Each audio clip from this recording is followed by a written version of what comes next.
নমস্কার, আমি রণজিৎ শাস্ত্রী। আপনার ছেলে আপনার বিরুদ্ধে কথা কেন বলছে? আপনার মেয়ে কথা কেন শুনছে না? এতদিন তো খুব সুন্দর ভালোভাবেই কথা শুনতো, ছোট ছোট বিষয় নিয়ে আপনার সাথে শেয়ার করতো, এখন কেন করছে না? আপনি কি খেয়াল করেছেন? আপনি খেয়াল করেছেন পড়ার নামে তারা কি করছে বাইরে গিয়ে? আপনি কি খেয়াল করছেন?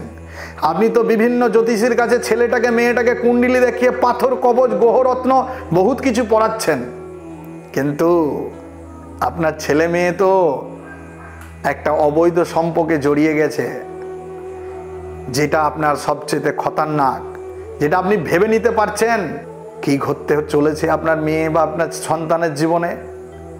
প্রেম মানুষের জীবনে সুন্দর বটে, কিন্তু এখন যে বর্তমানে 2020 সাল থেকে 2024 সালে যেসব প্রেমগুলো ঘটছে সব রাহুর মায়ায় ঘটছে। আজকে উচ্চ জাতির ছেলে ছোট জাতির সঙ্গে প্রেমে লিপ্ত। কেন? কি কারণে?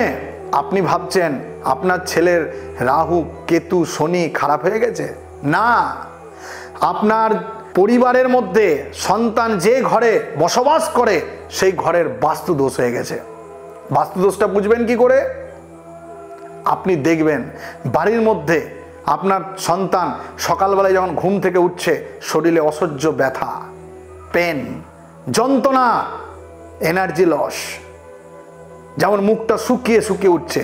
আমরা ঘুম থেকে উঠলে আমাদের একটা জীবনে এনার্জি লাভ হয়, মাইন্ড ফ্রেশ হয়ে যায়, কিন্তু আপনার সন্তানের কি হচ্ছে দেখবেন? শরীরে ব্যথা, এনার্জি লস, ঘুম থেকে দেরিতে উঠছে। কেন?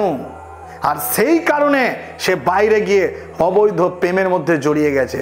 সুন্দর প্রেম সুন্দর, কিন্তু আপনার সন্তানের ঘরে প্রেমটা সুন্দর ঘটেনি, অশুভভাবে অশুভ বার্তা নিয়ে এসছে। ছেলে মেয়ে বুঝছে না, আপনিও বুঝাতে পারবেন না। কেন পারবেন না? এটা রাহুর সমাজ, রাহুর দ্বারাই পরিচালিত হয়ে গেছে আপনার সন্তান।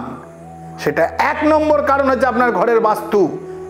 বাস্তু বলতে আপনার সন্তানের ঘরের বাস্তু 200 দোষ আছে।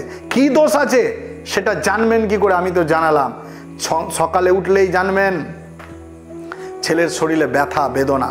কেন? বাস্তু 200 নেগেটিভ। তার প্রতিকার সম্বন্ধে আপনার সঙ্গে আমি কথা বলতে চাই।